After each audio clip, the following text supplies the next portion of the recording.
Let's do a little segue here now to a little game I like to play called Choose Between Two. So I'm going to give you pretty simple two choices based on the subject. You're going to choose which one and can I explain your decision for me. Are you ready to play hmm it? hmm Here we go. Best cinema Joker, Heath Ledger or Joaquin Phoenix? Heath Ledger, definitely. I don't know if you want me to expand on that, but Yes, please. Heath Ledger, I think people don't give him enough credit. I think that he did nail all the aspects of the Joker's character, even if it was done with a more realistic edge to it. The obsession with Batman, the philosophy or lack thereof, the violence of the character. I think he just nailed all of that. The mystery, he just has an energy to him where you don't know much about this character and he's pretty repulsive, but at the same time, you can't take your eyes off of the screen. And that really brings, and again, something from the comics where the Joker is supposed to be this character who inspires like very strong emotions from people. And that's why I just think that Heath Ledger, if I were to be honest, is the best performance I've ever seen in anything. Mhm. I know that that sounds like hyperbolic and people just like really, really hype up Heath Ledger's Joker to the point where it gets a little tiresome to others. But Heath Ledger is like, I cannot compare him to any other. And I've seen a lot of amazing performances, but it's like he's doing something on a whole nother level where I'm seeing so much to this character that he's crafted. I'm not seeing him at all. He's gone and there is just this character that you want to know more about even though you're not given that. And so that's why like Joaquin Phoenix was did a wonderful job, but he has a very like I don't know if objective performance is the right word, but it's like you know everything about Arthur Fleck, that character, and you know what he's all about.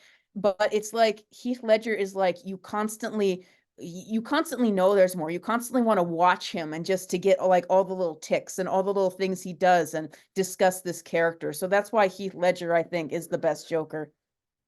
Something I just wanted to ask as well, just to follow on from that.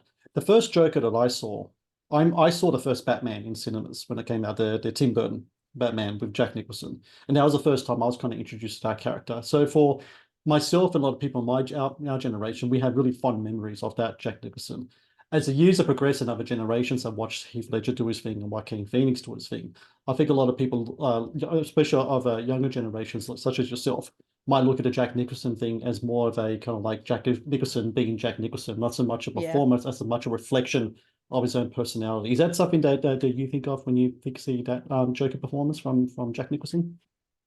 Yeah, that actually is exactly how I reacted to it. And to be honest, like I knew that I would be having these unpopular opinions coming into the comic book space, but you know what really got me into comic book movies, in addition to like all the fun stuff, is like the depth that I saw from like Batman Begins and from the Avengers, Iron Man's character. I love the depth of the character.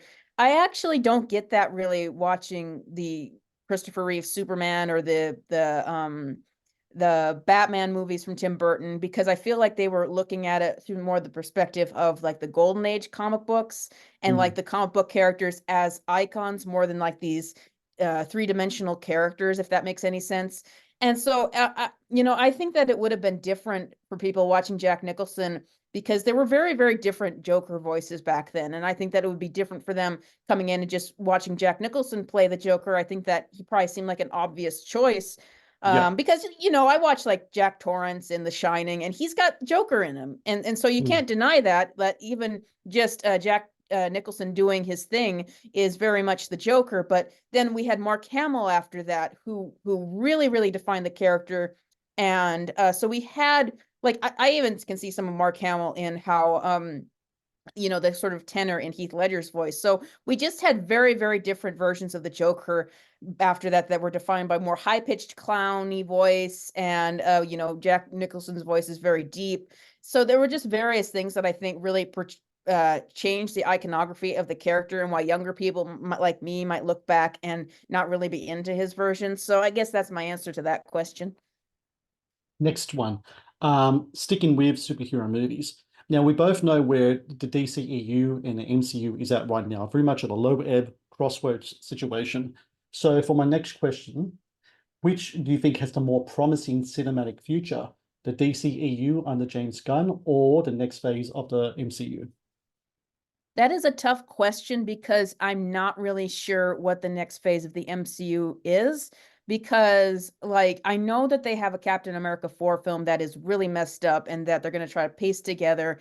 Um, I don't, I don't know if they're going to actually commit to going forward with something like Thunderbolts. And I don't know how many of these films that they had on their slate. I don't know if the next Avengers movie is going to happen. The next Mm, Avengers movie was going to be about Kang. So I don't know if they're going to do that. Like, I think throughout the next year we're probably going to get more of an idea, and I think that we're probably going to see a giant shift in their plans. I think that they will try to do Fantastic Four. I'm wondering, and I was considering doing a video about this, if they might pivot to X-Men and try to use that to save it. So that's just a big question mark for me, because in terms of looking at like DC and Marvel, I might say like anyone would have an argument. I might say Marvel, just because up to this point they did have a great track record, and now they've just gone really, really wayward, and they have to find their way back. With DC, they have a horrible track record. I agree with people who say that I think James Gunn is very overrated, as like he's been put on a status of like this prolific not even auteur director, but just like this A-lister director. But the truth is that he did mid-budget horror films, and then he did Guardians of the Galaxy, and that's all he's done. Like even the Suicide Squad I consider just sort of DC Guardians of the Galaxy. So I was like so shocked and taken aback by the fact that he would get a job as a CEO. And I have a friend who has connections in Hollywood who said, yeah, I was hearing from a guy who used to be a Disney CEO or a Disney executive or something, and he said that it was completely shocking and unprecedented to see the role of a CEO given to someone with no experience like that, someone like James Gunn. But even, like Steven Spielberg had a very prolific career as a producer, so it can happen. But Spielberg, I would consider on a totally different level than oh James yeah, Gunn in yeah. terms of like where the different hats he was able to wear. And James Gunn just has very, very specific tastes, and I just have not been.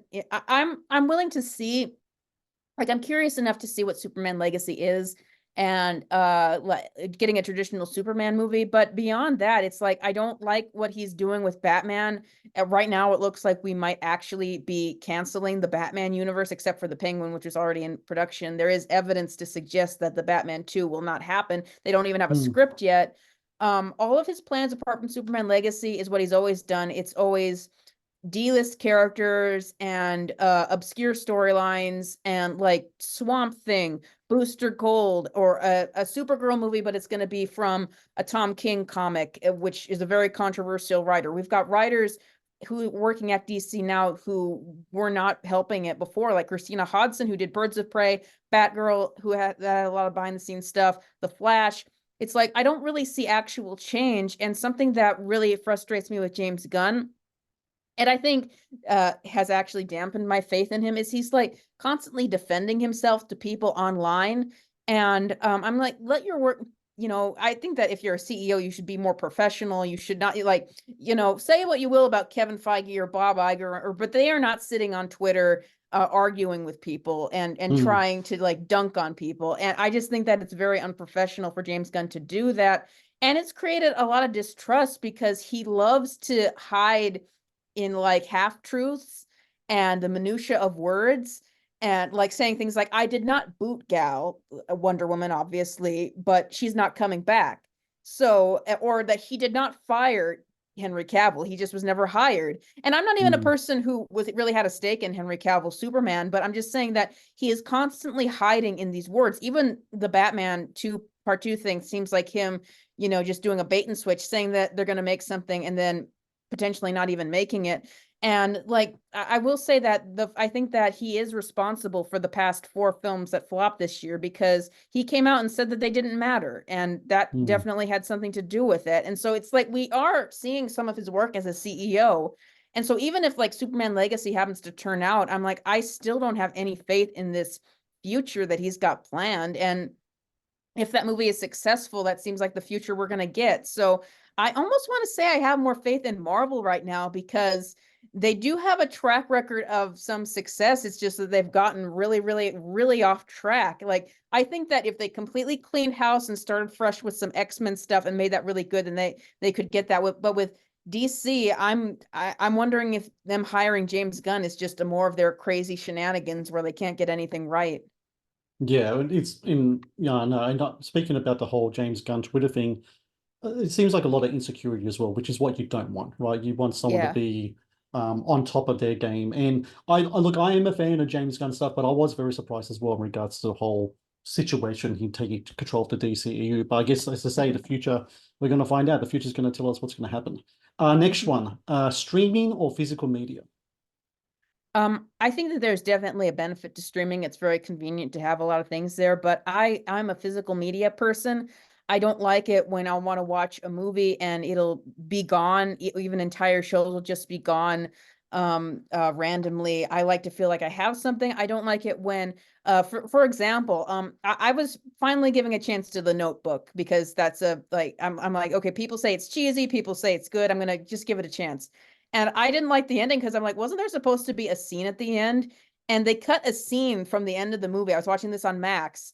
If you've seen the film, Ryan Mm, Gosling, the character who he's playing, the older version, goes and lays down next to his wife. And then there's supposed to be a scene where the what is it? The nurse comes in and sees that they've both died together, and then it like cuts to some birds flying away, which is a reference. The Max version cut out the scene where the nurse comes in and sees them, so the movie just mm. ends. And I'm like, huh, what kind of an ending was that? And I looked online and I was like, they cut out a scene from the movie, and it was really inexplicable to me. I'm like, if they have the rights to this, then why are they cutting out scenes so that I'm missing parts of the movie that would have like literally resolved the movie? And like there's been other cases like, sometimes content has been cut out, like in Back to the Future 2, when it was on Netflix, they cut out scenes of Marty finding a like a pinup calendar, which you can understand, like maybe for content reasons. Other times I just see it happening for literally no reason. Scenes are missing from shows. And even when it comes to content, though, I don't like when I these movies can like be edited, and like I might even be watching a new movie and not even realize that it's edited. And so that's why it's very important for me to like have physical media on hand, especially, Blu-rays are they kind of just don't break. I mean, they can, but I in fact find it very important to collect these movies because there are even like my brother bought a movie for Christmas that was from Disney that they have never put on streaming, and they have never printed it on Blu-ray. They did it on DVD, and that's it. They never remastered it or anything. So I consider physical media very important to keep these films from being lost. I agree as well. And speaking of like what you're talking before about censorship and editing of movies, one of my favorite movies of all time is The French Connection. It was a Gene Hackman film directed by William Hmm. Friedkin, came out in the 70s. And I got that on DVD when 20th Century Fox was distributing it.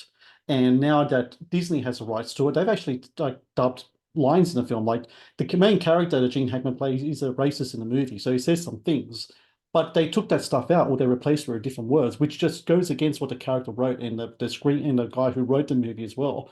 It's like taking someone's painting and saying, I don't like the nude that's showing here, so I'm gonna put some clothes on this person or something like it's like same kind of thing. You got to leave the artist's interpretation as it is. If you don't like it, then don't buy the rights to it. That's kind of like my thing in regards to it. Yeah, Um, I think if I could just add one more thing to that, I think if you are a streaming service and with content, because they used to do this when things would air on cable, then I think there you might have a little bit of say to say like, well, this is up there for public, kids can watch whatever this is, and so we have the right to edit this if we so choose, just like on cable. I think that number one, you need to put a disclaimer that the movie has been edited on there. And I think that they should always be available on physical media. I don't think that you have the right to erase someone's work, mm, especially if you're trying to erase something from the past. Because you don't want to deny there were racists in the past, and even like it could be teaching like how people would talk in the past and what was like acceptable. Like we had so many cartoons from early days when I was younger, and there would be like racial caricatures of black mhm. people. but instead of censoring all of those, like my mom just kind of waited for me to ask questions about it. And I asked her, like, why are Black people portrayed like this in these cartoons? And she was able to explain to me like what it was back then, how that was seen as acceptable, the negative depictions of Black people. So, you know, it can be a good thing to learn from the mistakes of the past. And like I would recommend people watch the Censored 11, those cartoons. You know, you want to see some actual racism, you can see there, and why these were censored. But like it does not help to like try to whitewash the past like that. No, absolutely not. Last one of the choose between two. You go to the cinema, are you having popcorn or candy? Well, it always depends. I don't know. I usually get a drink actually. I Hmm. like having a drink the best. I think popcorn is just kind of the thing that you're supposed to get. So, but sometimes like I get too full from popcorn. So, I think I'll just say popcorn though, because that's like the thing that movie theaters are famous for. My sister even got me like this popcorn bag. It's a purse, but it's shaped as popcorn to take to the movies. So I'm gonna go with popcorn. So you can actually like open up that bag, throw your popcorn in there, like Oh, I wouldn't you want to pay do for the that. I weight would or make it something. really dirty. I would get really Yeah. dirty. It's like made of cloth, so I wouldn't want to do that. Okay. All right. I'll just double checking. All right. Thank you for watching the Matt's Movie Reviews channel. Please subscribe for more reviews, podcast interviews, and exclusive content.